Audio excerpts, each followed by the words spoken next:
সাবান দিয়ে গোসল করাইতেছেন? ডিটল সাবান, ডিটল সাবান। আসসালামু আলাইকুম, শুভ সকাল, গুড মর্নিং আর শুভ খায়ের। সুবহানাল্লাহ। আপনারা তো সবাই জানেন আমি বর্তমানে বাংলাদেশে চলে আসছি। আমার শ্বশুর বাড়িতে বেড়াইতে আসছি। তো আমার শ্বশুর আলহামদুলিল্লাহ দীর্ঘদিন প্রবাসের মাটিতে ছিল। এখন থেকে রিটায়ার চলে আসছে। আসার পর উনি বেকার থাকতো, উনি ছোট্ট একটা ফার্ম করতে গরু। তো আমি চিন্তা করছি আমি ঘুরতেছি, ঘুরতে আসতে আমার তো ভালো লাগে না কাম না করলে। আমার শ্বশুরকে বললাম আমাকে একটু কাজ করার সুযোগ দেন। উনি তো দিতে চায় না। আমি জোর করে তারপরে যে একবার সাহস তুলে দিচ্ছি গরুকে গোসল করানোর জায়গা।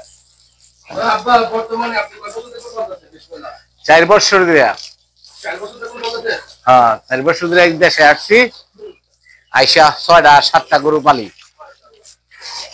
তো বর্তমানে গরু যে পালতেছেন, আমাদের অনেক প্রবাসী তো বাংলাদেশে এসে বলে একবারে তাদের জন্য যদি কিছু পরামর্শ দিতেন কি করলে ভালো, কিভাবে গরু লালন পালন করলে সহজ হয়?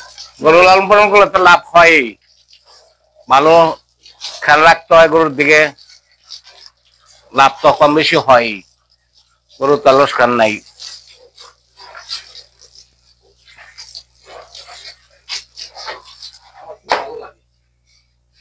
আমি আসতে গেলে 25 বছর আগে একা 22টা গরু লালন পালন করছি। সঙ্গে এখন ছিল সহযোগিতা করা। এই যে 4 বছর ধরে আসছি, গরু না পাললে ভাল লাগে না। গরু পালতে হয়, গরুর একটা নিষেধ থাকে গরুর দিকে, বুঝছো? গরুর দিকে একটা নিষেধ থাকে। আল্লাহ দিলে আমার কোন সুবিধা হয়েছে, গরু পালা কম বেশি লাভ হয়। আত্মীয় স্বজন নেগা ঘাস খাওয়াইলে গরু বুঝেন না। আমার বন্ধুরা এই গরুতে আলহামদুলিল্লাহ কোনো বেজাল নাই, কোনো কিছু নাই। আলহামদুলিল্লাহ সবাই মনে করেন যে নিঃসন্দেহে নিতে পারেন। নিজে কুরবানি দেই একটা, আমার জামাই দেয় একটা, আমার গরু আত্মীয় স্বজনই নাকি, আমার বাতিজা নাকি একটা, 3টা আমাদের বাড়িতেই জায়গা। আর ডর লাগবে না, নিজে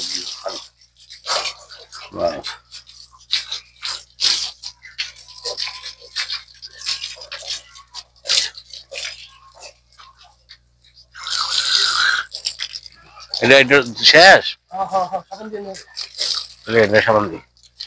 বন্ধুরা আপনারা একটা মিনিট দেখে যান আমার শ্বশুর আব্বা কি সাবান দিয়ে গোসল করাইতেছে। ডিটল, ডিটল, ডিটল সাবান। কি সাবান দিয়ে গোসল করাইতেছেন? ডিটল সাবান, ডিটল সাবান। ডিটল সাবান দিয়ে শ্বশুর আব্বা গোসল করায়, মামুলি মনে করেন না। হ্যাঁ হ্যাঁ, ভাইরাল হয়ে যাবো, ভাইরাল করে দেবো এবার কা। হ্যাঁ, ডিটল সাবান লাগাই কি করবে। হ্যাঁ, আমার প্রিয় বন্ধুরা এই ছিল আজকের ভিডিও।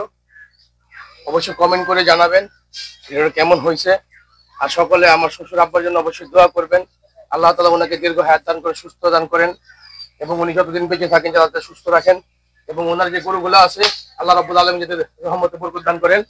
যদি আপনাদের গরু প্রয়োজন হয় অবশ্যই কমেন্টের মাধ্যমে জানাবেন, তখন আপনাদেরকে জানিয়ে দেওয়া হবে। এখন না, কুরবানির 15 দিন আগে।